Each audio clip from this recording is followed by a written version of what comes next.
What's up, guys, and welcome to the weekly Q&A. Our first question comes from Jack Kennedy, who asks if we're disappointed in the lack of new ship designs in the sequel trilogy.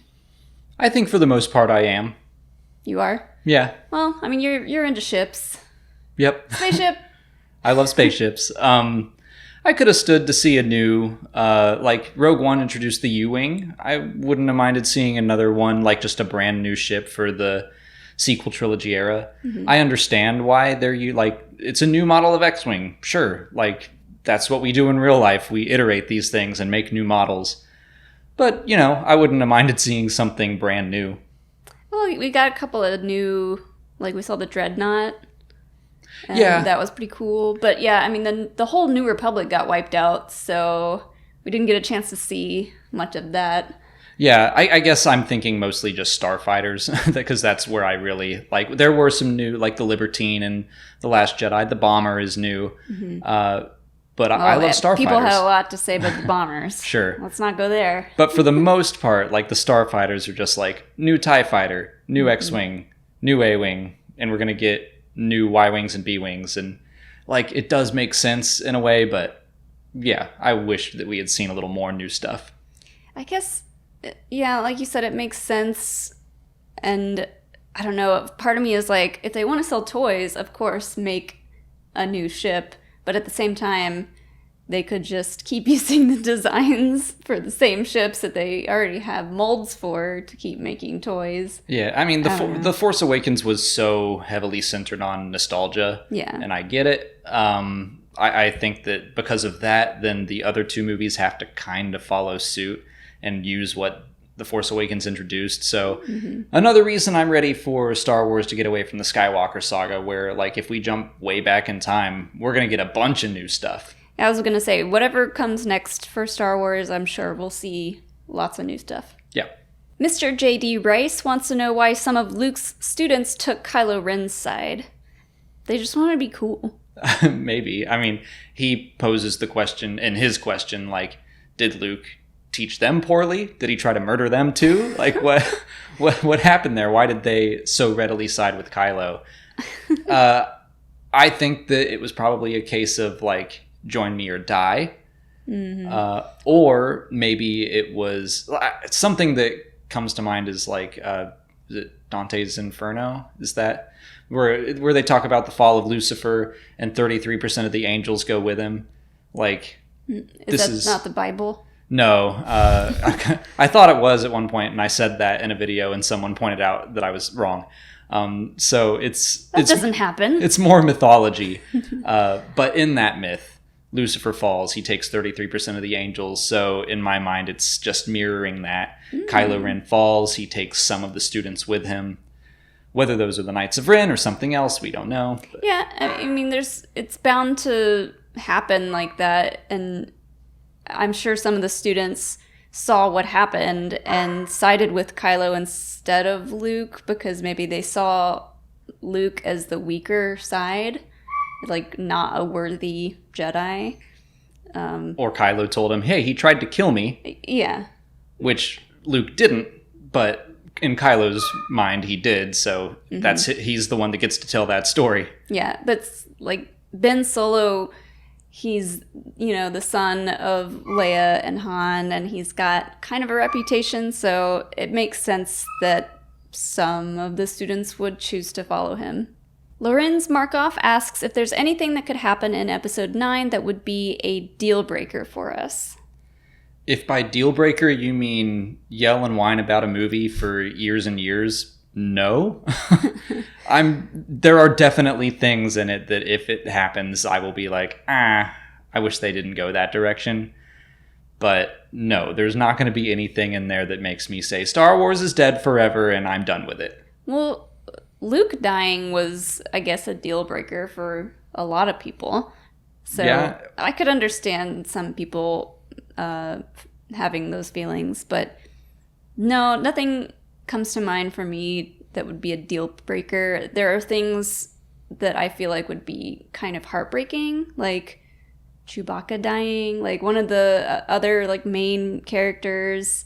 I don't know, like if C-3PO or R2, if they get ripped apart and and like thrown in a wood chipper or something. I mean, like, I had issues with Luke's portrayal in The Last Jedi and with him dying. But it wasn't just like a deal breaker for me where I'm like, Star Wars is done forever. Like, it's just...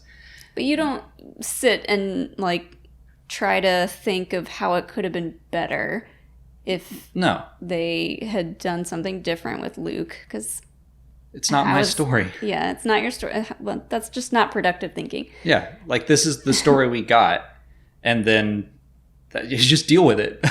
That's all there is to it. If you want to continue to like and enjoy Star Wars, you're going to have to do it with an open mind. Right. I mean, the thing is, there are, especially now that there's going to be so many new movies. There's at least 7 in the pipeline right now. Some of them we're not going to like as much. And that's just the nature of it. When you have so much content, some of it you're going to like and some you won't. There's been some comics that I have absolutely hated and some that I've really loved. And you just like deal with that and say like, well, won't read that again. Yeah. And that's it. This just popped into my head randomly, but like for Star Trek, it kept getting rebooted and we kept seeing kind of the same characters played by different people. With Star Wars, like the original trilogy characters can't be in everything. And, you know, that story can't be told over and over again, which is why people complained about Force Awakens being just a rehash of A New Hope. It's like, well, you got to be open to different things. Yeah, I've always understood that complaint, but it made me feel so much, and I had so much fun watching it that I was like, okay, like this was just a reintroduction to Star Wars, an introduction for a ton of new fans. So like, I understand why they did what they did. And yet another reason I'm ready to get past the Skywalker saga, because with 40 years of baggage, the sequel trilogy always had an uphill battle. So if we get into new stories and new characters, new points in history, it frees up so much. It's liberating because we don't have to be like, Luke Skywalker would never do that. We just have this new person. We're like, I don't know what he could or couldn't do. Yeah, that's true. It's like, you can't argue about what someone should be like if they're a brand new character. But I feel like me saying that there's no deal breaker is a bit of a cop-out. So I will say that if Palpatine is a clone, I'm not going to like that. If they backpedal on Rey being nobody, I'm not going to be a fan of that. Other than that, those are the two big ones that stick out to me where I'm like, I don't want them to go down that path. But if they do, which... I don't like, the Emperor is real dicey for me. I'm excited to see what they do with him, but that's some dangerous territory, and I hope they're careful with it. I know a lot of people would immediately think of Kylo living or dying, being redeemed or not, as being a deal breaker. And I mean, that's high up there on the list of things that I'm really curious and a little bit worried about, but like, if it goes one way or another, it's not going to be a deal breaker for me. Agreed. Bluebolt76 wants to know what stories we would like to see covered between The Empire Strikes Back and Return of the Jedi. So in his question, he mentioned just Luke building the green lightsaber. That was going to be my first. Yeah, and really that's the only thing that I'm curious about right now. It's a year-long gap, and I want to know what Luke did. Not just the lightsaber thing, but something like Shadows of the Empire, where we get to see a little bit of what he went through. But Luke's story is the most compelling to me in that time period, where he's dealing with just finding out who his father is, and he's somehow grows incredibly strong in the Force over the course of a year. Like, it's night and day between Empire and Return of the Jedi. So what did he do? Gary Stu. Ricky Haas asks what we thought of The Empire Strikes Door by Jamie Stangroom. So this was a fan-made documentary all about that one stormtrooper that bonks his head in A New Hope. Yeah, so Jamie's got a YouTube channel, which is really great, and he goes around interviewing some of the lesser-known actors in Star Wars, and he spent like 2 or 3 years trying to track down the stormtrooper that bumped his head in A New Hope. And there are a few people that have claimed that they are that stormtrooper. And so he interviews all of them and tries to figure out who really did it. And it was very fun to watch. Oh, it was really entertaining. He gives one of them a lie detector test. He gives two of them a lie detector test. Oh, and like, it's not even one of those documentaries that's meant to be silly. You kind of think that it is, but like, he's just legitimately trying to figure out who it is. And he does add a very like silly angle to it all. Sure, I guess, yeah. And I feel like there's a little bit of a twist where the actors that say that they're the ones, there's a little bit of drama there because once they got found out as that guy, they started getting invited to like conventions and stuff, and like the other guys were like, well, no, it was me, and I don't know. You guys should watch it for sure. Yeah, he's got a great YouTube channel. It's like a 40-minute long documentary, and I enjoyed every minute of it. So I'll put a link to it in the cards in the description and stuff.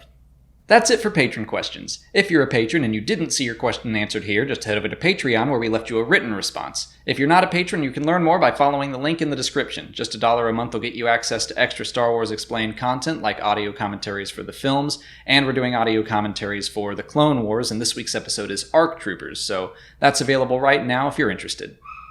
On to YouTube questions. David Nelson asks, what happened to General Grievous' ship after Obi-Wan met up with Bail Organa?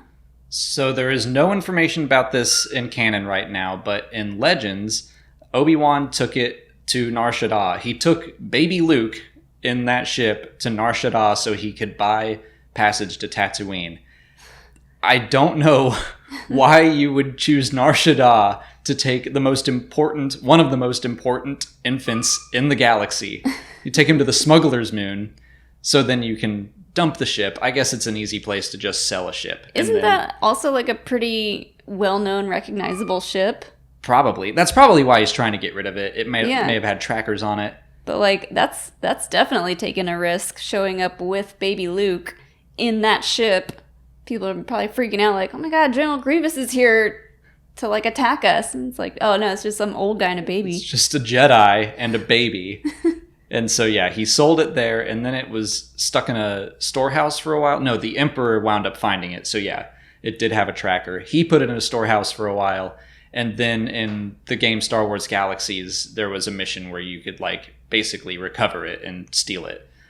So that's what happened to it in Legends. And I don't know. Maybe he did that in canon, too. Or maybe he just took it straight to Tatooine and buried it. I don't know. Yeah. Maybe it's still out there somewhere, just floating around in space. Simba Sararaku 3 wants to know if Snoke taught Kylo how to use Force Lightning.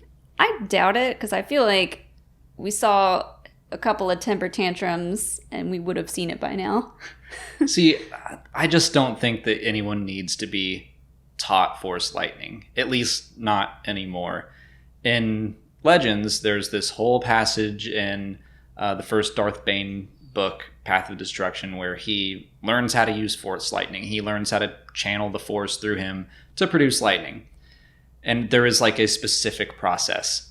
I don't think that's the case in the new canon. I think that the Force is much more about just visualizing what you want to do, and then the Force allows you to do it. Yeah. I don't think Kylo Ren needs to be taught how to use Force Lightning. I think he just needs to want to use it. Maybe we'll see him use it in The Rise of Skywalker. I don't know, but I don't think it's this thing where like, well, nobody taught me, so I can't do it. Yeah. Yeah, it's because it's kind of like a Sith thing, but Snoke wasn't really a Sith. It's just a dark side thing. So, yeah. Well, I mean, it's just a way to attack. Mm-hmm. And that's all there is to it. It's using the Force to attack someone, and it's something that Jedi don't do. It's just something Darksiders do. Yeah. And it's showy, and... It sure is. I feel like the fact that Kylo is still struggling so much and with the dark and the light and balance and everything like that, I just don't see him able to connect to a dark enough place to use that. That makes a lot of sense. Yeah, just that he is struggling, going back and forth. He's feeling the pull to the light. So yeah, I think that's a pretty perfect explanation. You just can't tap into it. TGB Kid asks how the Sith would have been if the rule of two never came to be. Ooh, a mess. Yep. Yeah, I mean, I think that's why the rule of two is necessary. I think they probably would have wiped themselves out. Yeah. The whole issue with the Sith is, and this is canon and Legends, is that they were constantly just trying to take power from each other. So they couldn't ever unite and take over the Jedi because every Sith wanted to be the one to lead the Sith. Mm-hmm. So they're just constantly stabbing each other in the back like this big chain. Well, I think it's also kind of a thing where they probably knew that if that wasn't a thing, they would be wiped out. They would potentially just wipe themselves out. So they put that in place to make sure that that doesn't happen. Yeah, that's what Darth Bane was like the only one that could see that. Again, this is canon and Legends. This is coming from George Lucas's own notes. Like, he created Darth Bane when he was creating the Phantom Menace because he wanted a little backstory for the rule of two. And that's what he wrote, that the Sith were just destroying each other. And Darth Bane is like, this is never going to work. There need to be fewer of us. Mm-hmm. So he made it just the rule of two, and he wiped out everyone else. Or if this is still up in the air. And Legends, he maneuvered it so that the Sith did pretty much kill themselves except for him and his apprentice. And in canon, it could have just been that there was a big fight and he was the only survivor. Mm-hmm. So that's still up in the air. Hopefully we get that story. Yeah. Star Wars is all poetry. The Sith have the rule of two. The whole idea of the Force is kind of the rule of two. You have the dark and the light. It's just, it's a good theme. And yeah, they would have wiped themselves out without it. The dark side just destroys itself.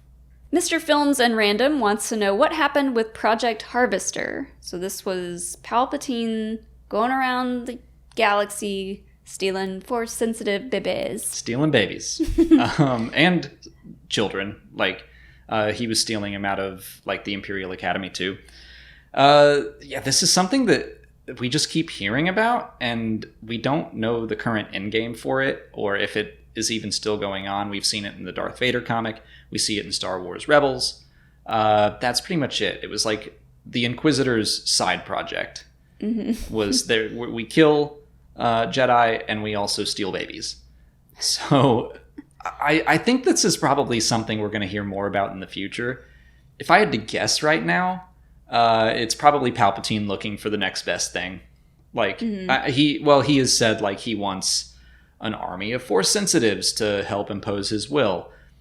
But I bet also he's like, just in case Anakin doesn't work out, if Darth Vader falls short, I'll have this whole pool of little ones to choose from, and I can take the strongest one and get a new apprentice, because mm-hmm.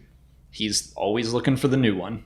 I like to think that they just couldn't handle the kids. They were just really terrible babysitters, and they kept escaping in like a Home Alone situation. I mean, they kept outsmarting them. We've made the joke before about just like how horrible would it be to have a Force-sensitive toddler. Now, imagine having a ton of Force sensitives that you are specifically training to be evil, and they're all just using the Force and running amok. Like, maybe he just gave up. He's like, yeah. Project Harvester is not worth it. It kind of reminds me of, I don't think you watched it. There's the Netflix movie, I Am Mother. Yeah, I haven't seen it.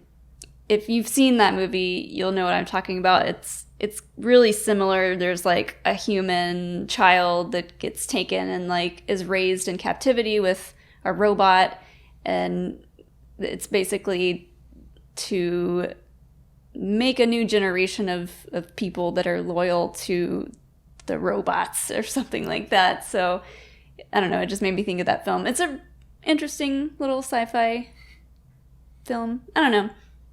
Okay. Watch The Craft. Garrett Larson asks if Liam Neeson and Ewan McGregor could appear in The Rise of Skywalker if Force Ghost Con happens, or if a digital Alec Guinness would be used instead. I doubt they would use Alec Guinness, especially now that there's a Kenobi series coming. Like, they gotta use Ewan's likeliness. That's exactly what I was thinking. That, well, first of all, Force Ghost Con, still my big pipe dream. I want every Force Ghost that's ever existed on the screen at the same time. Yeah, I want Liam Neeson there. That's his deal breaker. That's my deal breaker. If that doesn't happen, Star Wars is dead. I want Liam Neeson there. Yeah, if Obi-Wan shows up, I'm wondering if they would age up Ewan, but I feel like, they have to use Ewan because of exactly what you just said. I mean, synergy! They could age him up with just makeup alone, and especially as like a slightly blurry, sparkly blue entity. Like, makeup alone could do it. I want Yoda to comment about it, though, and be like, why do you look younger? Like, you and Anakin both to get to look young. Yeah. Last time we hung out, you looked old, Obi-Wan. What's going on here? That's all the time we have for questions today. If you want to leave a question for next week's video, just put it in the comments below or sign up for Patreon to join our weekly Q&A discussion to get a guaranteed written answer from us. If you haven't already, please like this video, subscribe to the channel. Follow us on Twitter, Instagram, and Facebook. And as always, thanks for watching, and may the Force be with you. Welcome to Star Wars Podcast, where welcome to Star Wars YouTube, where I'll talk about other stuff.